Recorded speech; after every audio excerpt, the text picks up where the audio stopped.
On April 12, 1862, one of the most daring and audacious events of the American Civil War took place. It wasn't a major battle. It didn't involve armies lining up across each other on an open field. Instead, it was one of the first examples in military history of a raid designed to deny the enemy access to the most vital technology of the 19th century, the railroad. Learn more about the Great Locomotive Chase and how railroads became a strategic war objective on this episode of Everything Everywhere Daily.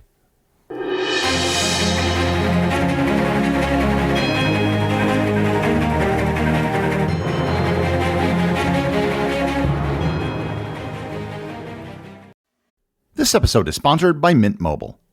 Do you know what doesn't belong in your summer plans? Getting burned by your old wireless bill. While you're planning beach trips, barbecues, and 3-day weekends, your wireless bill should be the last thing holding you back. And that's why I use Mint Mobile. With plans starting at $15 a month, Mint Mobile gives you premium wireless service on the nation's largest 5G network. The coverage and speeds you're used to, but just less money. So while your friends are sweating over data usages and surprise charges, you'll be chilling, literally and financially. With Mint Mobile, you can use your same phone number, and contact list, and even connect to the exact same towers and cellular networks. The only difference is the price. This year, skip breaking a sweat and breaking the bank. Get your summer savings and shop premium wireless plans at mintmobile.com/EED. That's mintmobile.com/EED. Upfront payment of $45 for 3-month 5GB plan required, equivalent to $15 a month. New customer offer for first 3 months only, then full price plan options available. Taxes and fees extra. See Mint Mobile for details. The Disney Plus Hulu Max Bundle. It's the ultimate bundle for an unbelievable price. Plans starting at $16.99 a month. Get it and watch Marvel Television's Ironheart on Disney Plus. I want to build something iconic. A new season of The Bear on Hulu. We can make people happy. And The Epic, a Minecraft movie on Max. Anything you can imagine is possible. The Disney Plus Hulu Max Bundle. Plans starting at $16.99 a month. All these and more streaming soon. Terms apply. Visit DisneyPlusHuluMaxBundle.com for details.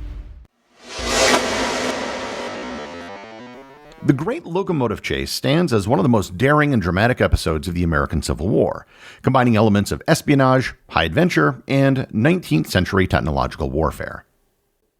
By April 1862, the Civil War had completed its first year. It had already gone longer than most people assumed it would have at the onset of the conflict. This story begins with the Union Army under General Don Carlos Buell advancing towards Chattanooga, Tennessee, a crucial railroad hub that connected the eastern and western theaters of the Confederacy. Meanwhile, General Ormsby McKnight Mitchell's forces were moving through northern Alabama and Georgia, creating pressure on Confederate supply lines. The railroad network was the lifeline of the Confederate war effort in this region.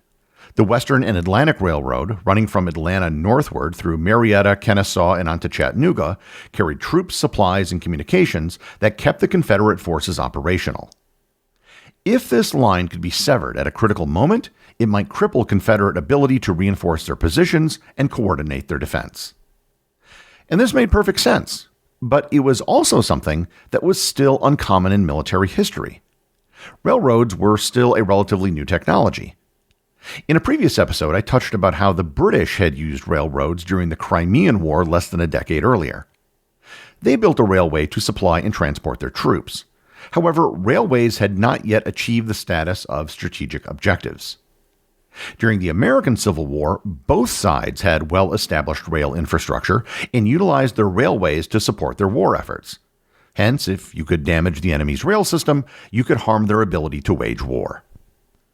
The raid was conceived by James J. Andrews, a civilian scout and spy from Kentucky who had previously conducted intelligence gathering missions for the Union. He had spent years before the war running contraband goods through the border regions, giving him intimate knowledge of Southern railroads and an ability to blend in among Confederate civilians. When the war began, Andrew offered his services to the Union as a spy and saboteur. Andrews possessed the kind of bold imagination that military bureaucracies rarely produce. His plan was elegantly simple in concept, but breathtakingly complex in execution. His plan called for a small group of Union soldiers, disguised in civilian clothes, to infiltrate the South, hijack a Confederate locomotive, and destroy bridges, railroad tracks, and telegraph lines as they moved northward, thereby disrupting Confederate communications and supply routes in advance of a planned Union offensive on Chattanooga. Andrews recruited 22 volunteers from Ohio regiments, primarily from the 2nd and 33rd Ohio Infantry. These weren't professional spies or saboteurs. They were ordinary soldiers, many of them railroad workers in civilian life, who volunteered for what they understood to be a dangerous mission behind enemy lines. The volunteers included men like William Pittenger, who would later write the most detailed account of the adventure, as well as Joshua Brown, Marion Ross, and John Woolham, names that would become legendary in railroad folklore.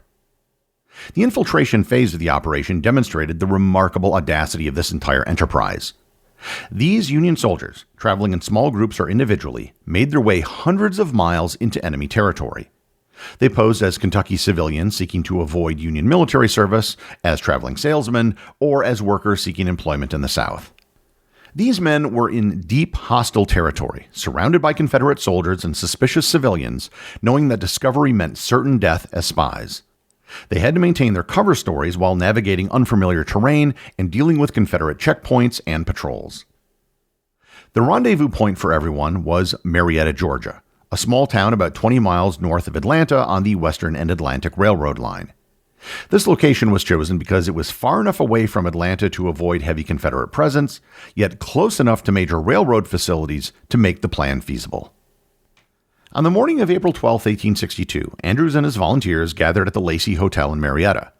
The plan called for them to board the regular northbound passenger train and execute their theft at the train station in Big Shanty, Georgia, now known as Kennesaw, where the train made a scheduled breakfast stop. Big Shanty was chosen strategically. The town served as a Confederate training camp, which might seem counterintuitive. Andrews reasoned that the very presence of Confederate soldiers would make the theft more unexpected because nobody would be expecting it that deep in Confederate territory. More importantly, Big Shanty had no telegraph office, which meant a delay in any alarm being raised.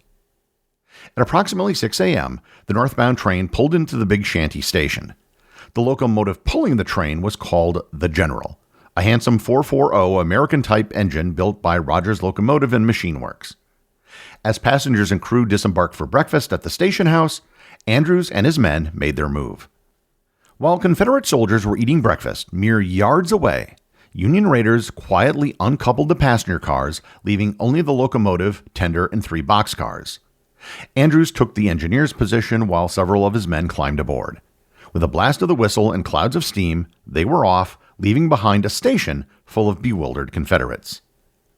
Having stolen a train in broad daylight from under the noses of Confederate troops, now came the far more difficult task of racing 87 miles through enemy territory while systematically destroying the railroad behind them.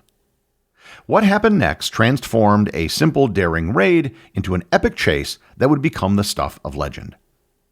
William Fuller, the conductor of the stolen train, refused to accept what he had just seen.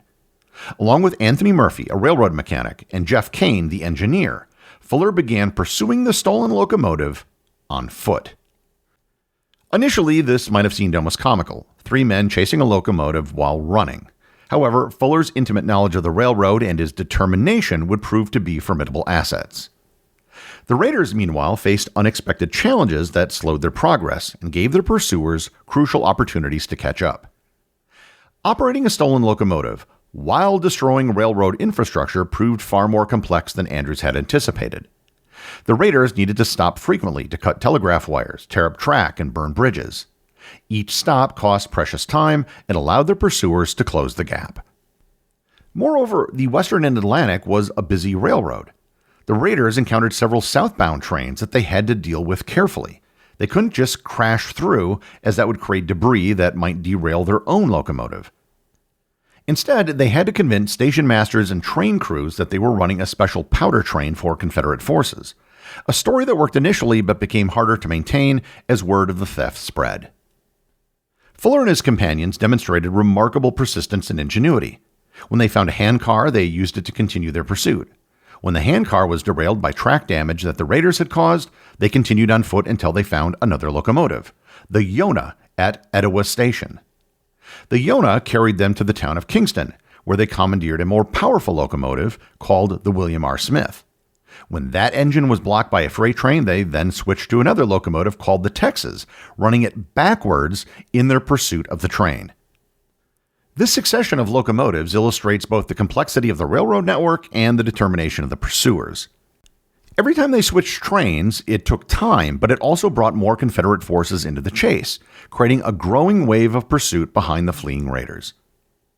As the chase continued northward, it became increasingly clear that Andrews' plan was unraveling. The raiders had hoped to destroy key bridges and tunnels, but their repeated stops to cut wires and damage track had given their pursuers crucial time to close the gap. More critically, they were running low on fuel and water. The psychological pressure on both sides was enormous. The raiders knew that capture meant death, while their pursuers understood that allowing armed Union soldiers to escape through Georgia would be a catastrophic failure. The chase had evolved into a high-stakes race where minutes could mean the difference between success and disaster. Near Ringgold, Georgia, just 18 miles from Chattanooga, and the potential safety of Union forces, the general finally ran out of steam. The raiders abandoned the locomotive and scattered into the woods, hoping to reach Union lines on foot. This moment represents one of the great what-ifs of the American Civil War. Had the raiders reached Chattanooga, they might have accomplished their mission of disrupting Confederate communications and supply lines at a crucial moment in the war. Instead, they found themselves hunted fugitives in hostile territory. Within days, all 22 of the raiders were captured. 8, including Andrews, were executed as spies. The others eventually escaped from prison or were exchanged. 14 of the survivors became the first recipients of the newly created Medal of Honor, America's highest military decoration. The execution of Andrews and his companions became a source of controversy and Union propaganda. The Confederates argued that the men were spies operating behind enemy lines in civilian clothes, and therefore subject to execution under the laws of war. The Union portrayed them as heroic soldiers carrying out legitimate military operations. The Great Locomotive Chase showcased several important themes in the American Civil War. First, it demonstrated the crucial importance of railroads in 19th century warfare. The raid targeted the railroad not just as infrastructure, but as the nervous system of Confederate military operations. Second, it illustrates the evolution of military tactics to include what we now might call special operations, small units operating independently behind enemy lines to achieve strategic objectives. Andrews' raid was one of the earliest examples of this type of warfare in American military history. Third, the chase became a powerful propaganda tool for both sides, demonstrating how individual acts of courage could capture public imagination and serve broader political purposes. And finally, this might have been the first high-speed chase in world history, or at least it was for a few moments. And by high speed, I just mean anything faster than a running horse, because such a thing wasn't even really possible up until this point in time. The locomotives involved, particularly the General, became historical artifacts in their own right. The General survived the war and is currently located at the Southern Museum of Civil War and Locomotive History in Kennesaw, Georgia. The Texas, the train that chased them, is located at the Atlanta History Center. The story was loosely the basis for the early silent film by Buster Keaton called The General, and it was also the basis of a 1956 Disney film called The Great Locomotive Chase. The Great Locomotive Chase demonstrates how the Civil War was fought not just on battlefields, but along railroad lines, telegraph wires, and supply routes that connected the military front to the industrial and agricultural base that sustained it. And it also reminds us that in modern warfare, infrastructure becomes both weapon and target, and that sometimes the most audacious plans, even when they fail, can achieve a kind of immortality that outlasts the conflict that spawned them. The executive producer of Everything Everywhere Daily is Charles Daniel. The associate producers are Austin Oken and Cameron Kiefer. This is just a quick reminder that I'll be hosting the Everything Everywhere Daily 5th anniversary party on July 19th in Appleton, Wisconsin. If you'd like to attend, information and an RSVP are available in a link in the show notes. If we can get a decent turnout in the middle of Wisconsin, then I might look into doing similar events around the country and maybe even outside of the U.S. Today's review comes from listener Die, or maybe it's German for DDD, over on Apple Podcasts in Australia. They write, "Love it. Personally, I would recommend this to go to sleep with, but I would like to hear that this podcast has budgies and the history of their colors. From Budgie Dude 233. Well, thanks, Budgie Dude. For those of you who aren't familiar with what a budgie is, it's basically a parakeet.